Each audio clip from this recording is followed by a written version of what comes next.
Is over sufficiently because I'm really eager to share this with you. Okay, bear with me. This is about the Torah. I was going through on my way to the library and so forth to get stuff printed out. And for those of you who don't know, you ought to be. All right, let me start over. There are several things about the Garden of Eden story that don't make sense, and that apparently on the surface don't make sense, especially when you watch. I'm sorry. I'm so excited. All right, let me start over again. Um, the Garden of Eden story. If you're reading a translation, there are things that don't quite make sense, but make a lot more sense when you read the original Hebrew. Okay. Now, for English translations, normally you would see the Lord and you would see God.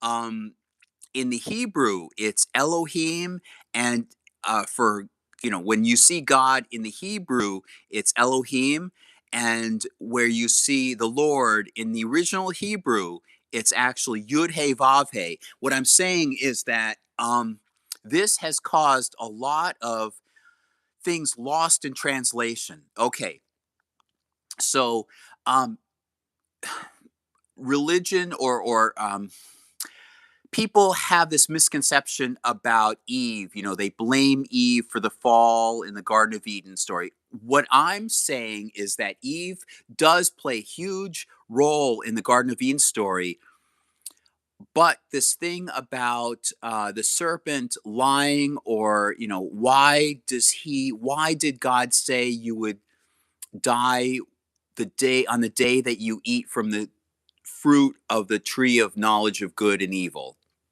What I'm saying is there's a whole deeper perspective on this.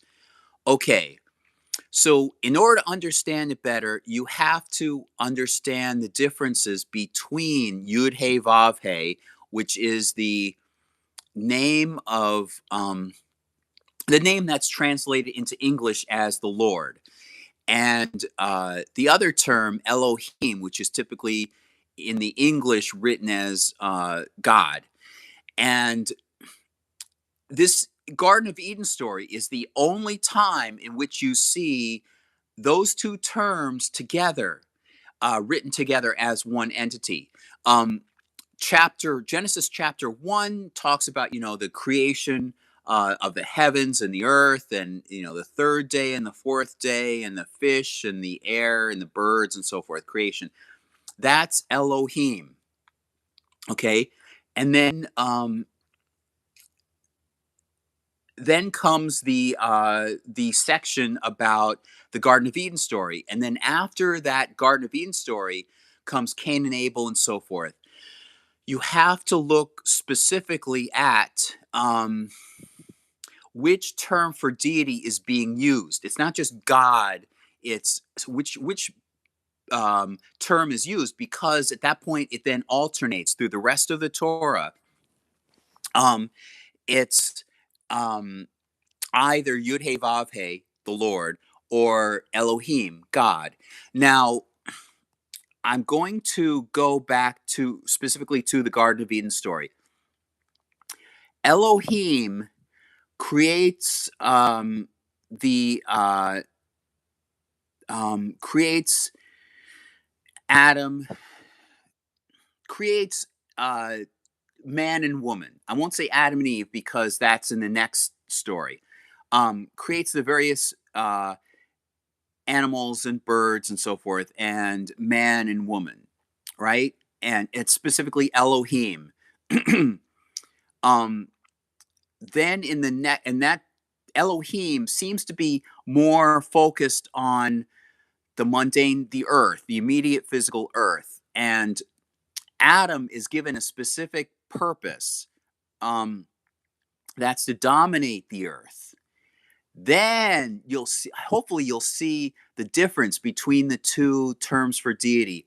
In the next story, Yud He Vav He Elohim, um, molds, sculpts the atom from the ground and breathes life into the nostrils, and then eventually divides out Eve, cuts the atom essentially in half and divides out Eve. So now there's male and female, Adam and Eve.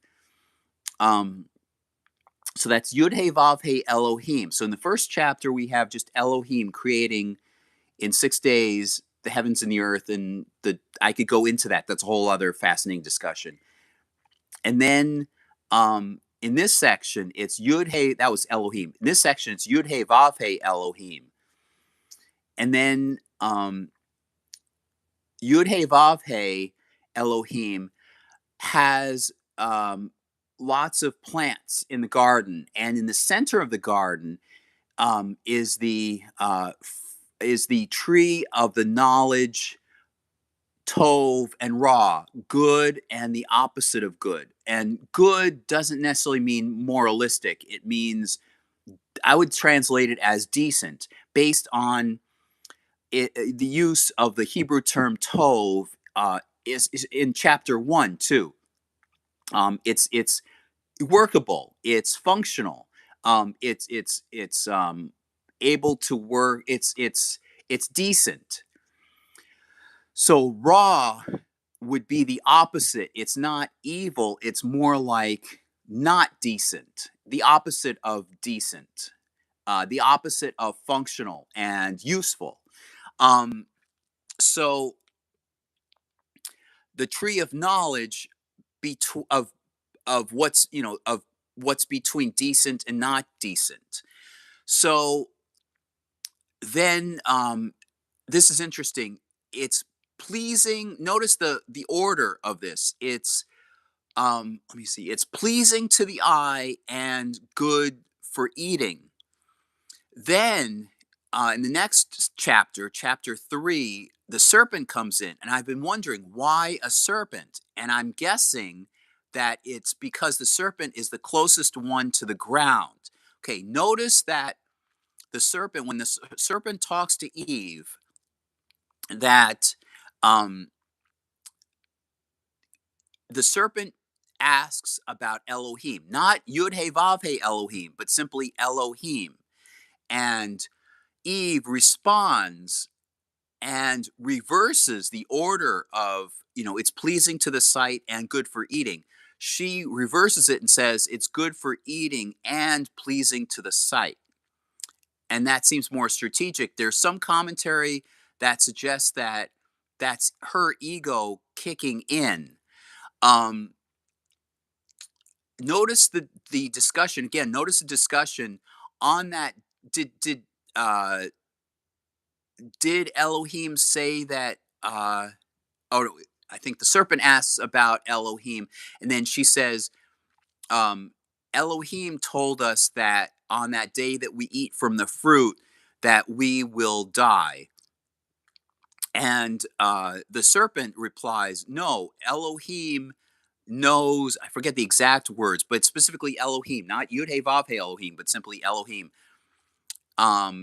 Elohim knows that when you eat from the fruit, that your eyes will be opened and you will know the difference between Tov and Ra. Your eyes will be opened. Okay, so my suspicion is that Eve didn't take into account Yud Hey Vav Hey, that facet of God, that facet of the deity, and was only aware of Elohim, which is the one more focused to the immediate ground. Another thing. When earlier in the previous chapter, when Yud Hey Vav Hey Elohim crafted the atom and then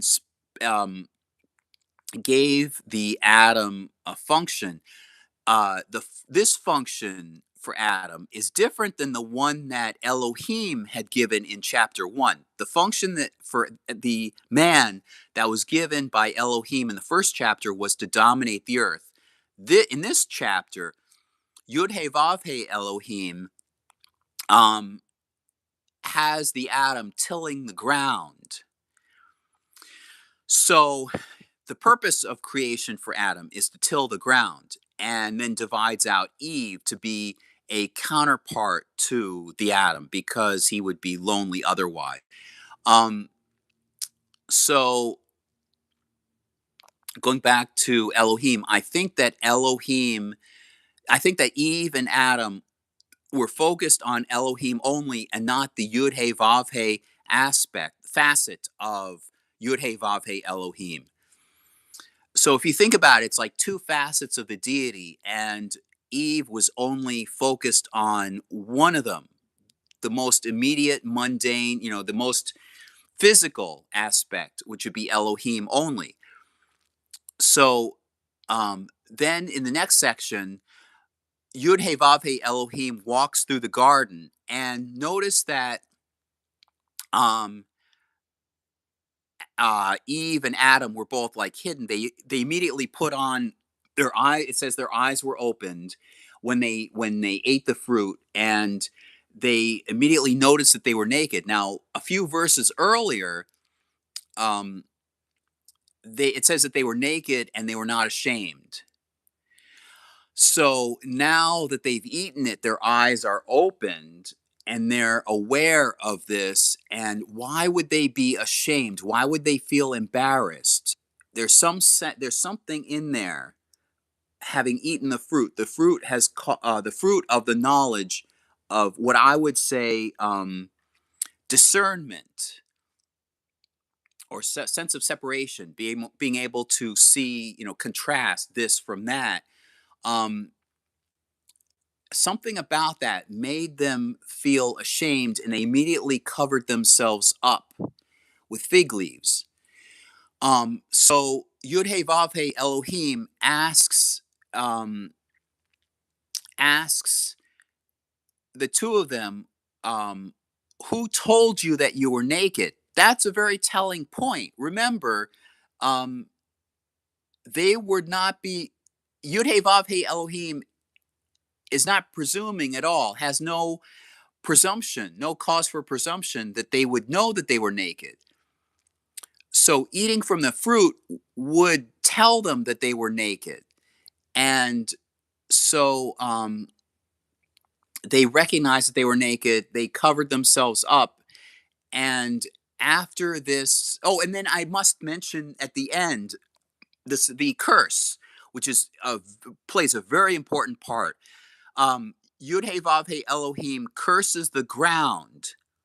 It won't give up its fruit, or it won't give up its bearings easily. So remember, Adam's purpose was to till the soil, till the ground. Now the ground won't give up itself very easily. You have to really work hard at it. It's going to be, sweat on your brow, and you're going to struggle with the ground in order to get the bread or get anything out of the ground. And the snake, now why a serpent or a snake? The Hebrew has nahash, which also, by the way, means sorcerer. It's an interesting combination. There's a translation that could mean sorcerer. There's also a translation for snake or serpent. Um, there's an emphasis when Yud He Vav He Elohim is cursing the snake. You have to go on your belly. From now on, you will have to crawl on your belly.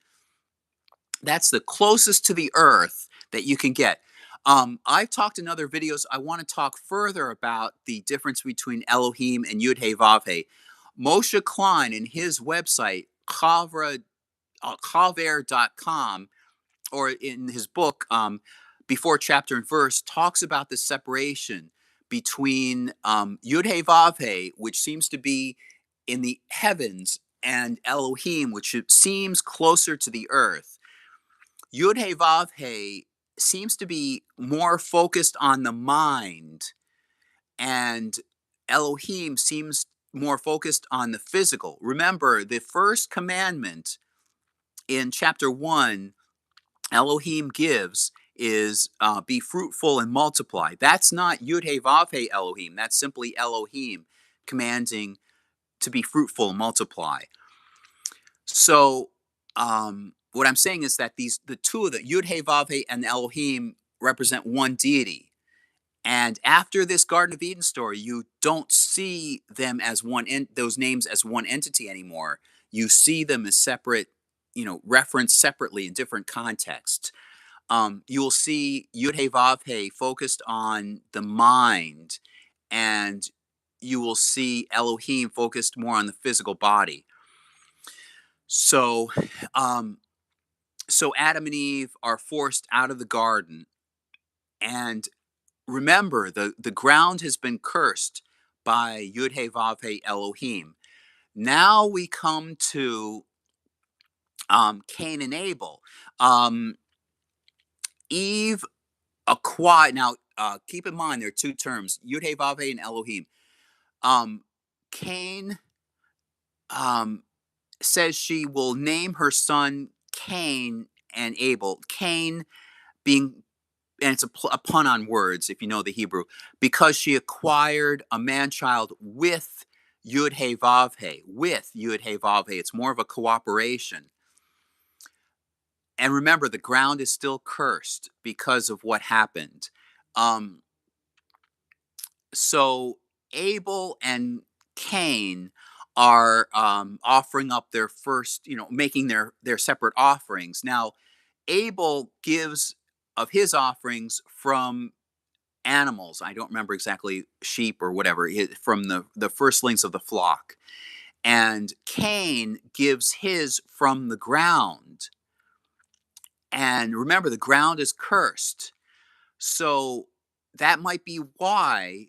Now it's Yud Hey Vav Hey. It's now separate. It's Yud Hey Vav Hey um, has a converse. Yud Hey Vav Hey um, doesn't look to Cain's offering from the ground, which is cursed, but favors Abel's offering from the flock. And then Cain is crestfallen, and Yud Hey Vav Hey, remember, Yud Hey Vav Hey seems to be connected with the mind and ethics. So Yud Hey Vav Hey tells Cain, um, if you do good, you will benefit, something like that. If you will do well, or if you don't do well, sin crouches at the door, but you can be master over it. I'll have to translate the Hebrew more specifically, but I read it from an English translation of that. So then, out of clear jealousy, um, Cain beats up Abel. Remember, there's been no death yet.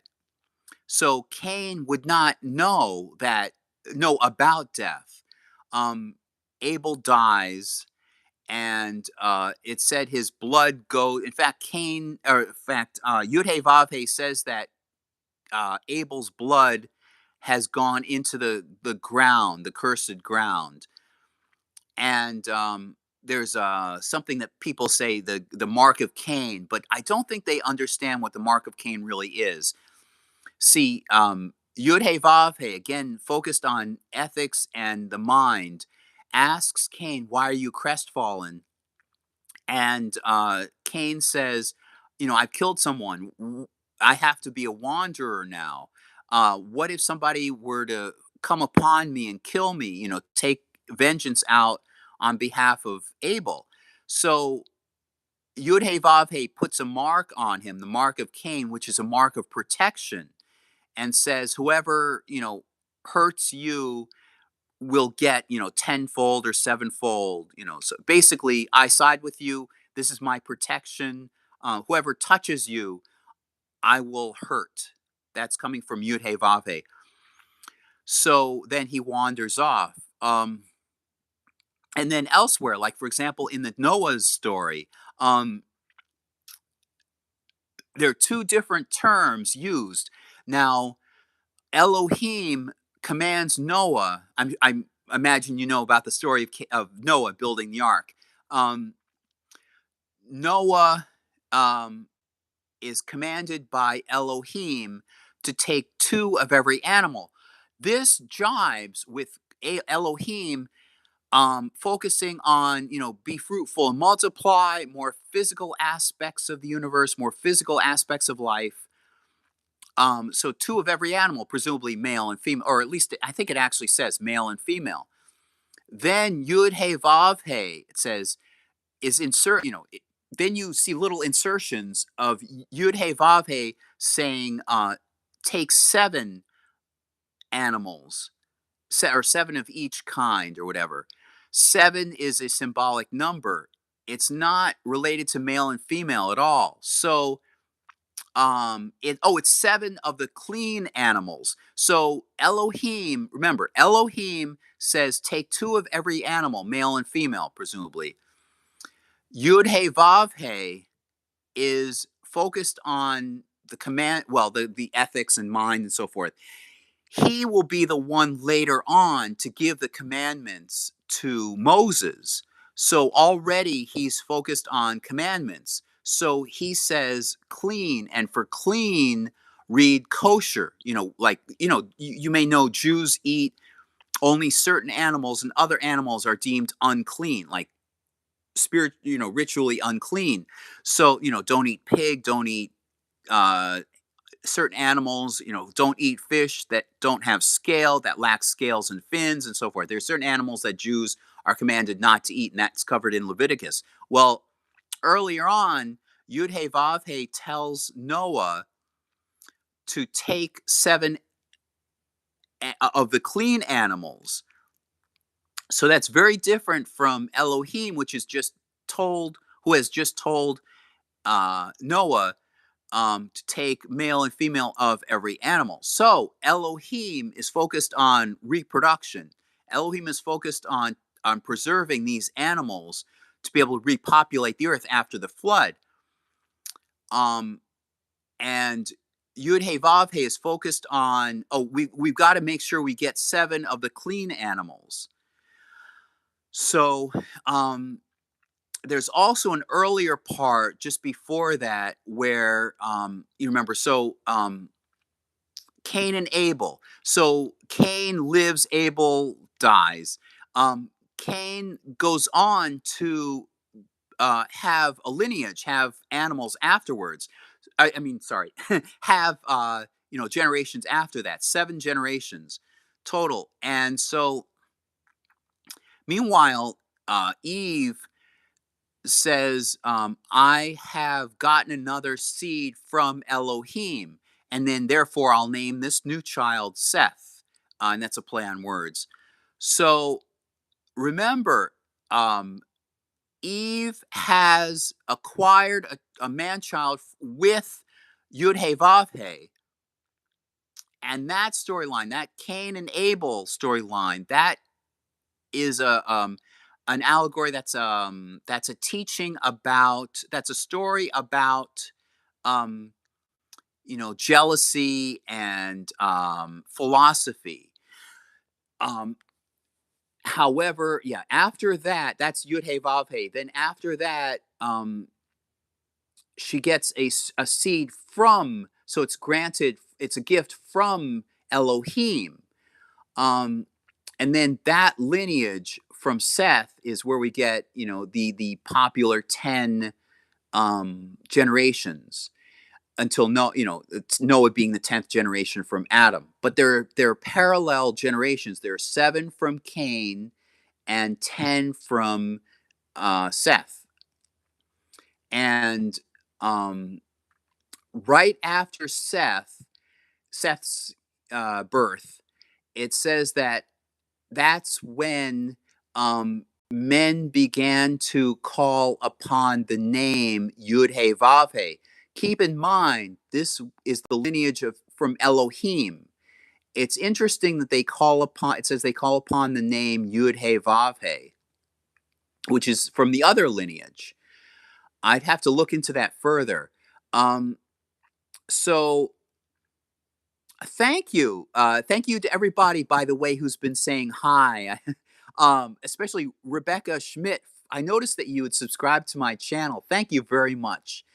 You'll find a lot more videos like this. So, then comes the Tower of Babel. So there's this lineage, these generations, and then um,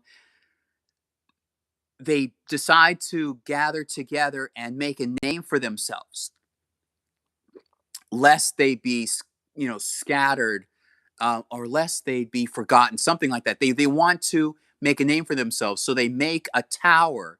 This is the famous Tower of Babel story. They make a tower, and Yud Hey Vav Hey notices they're building this tower and decides to, for whatever reason, decides to split up the language so they can't talk with each other, and or they split them up. It's either the yeah, confuses their language. So then they start speaking different languages, and then they scatter amongst the earth, and then it goes into the various groups on the earth, and they don't continue building the tower.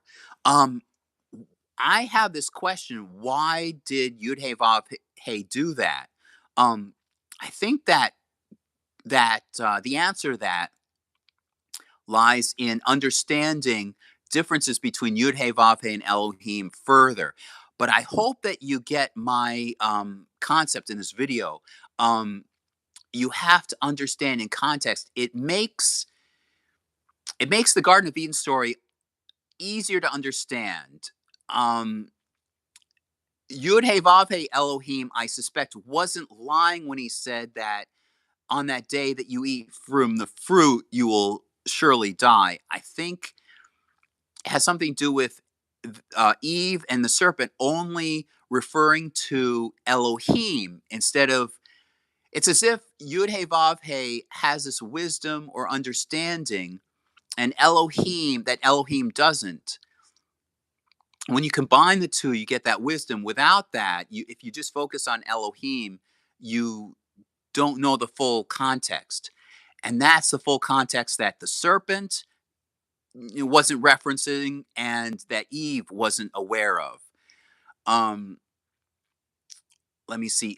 There are other references that I was clued in on from Mel or Moshe Kline's book, Before Chapter and Verse, that the when you give offerings, burnt offerings in Leviticus, that it's a sweet savor to Yud Hey Vav Hey. Now, that would mean that when you burn it, there's a smell, there's smoke that rises up to heaven.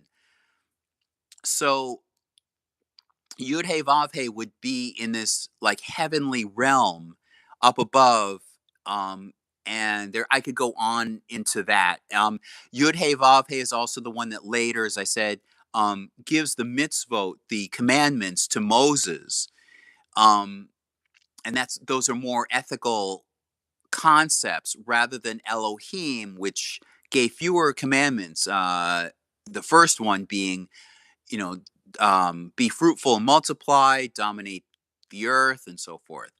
Um, so I was thank you for if you've been listening all the way through.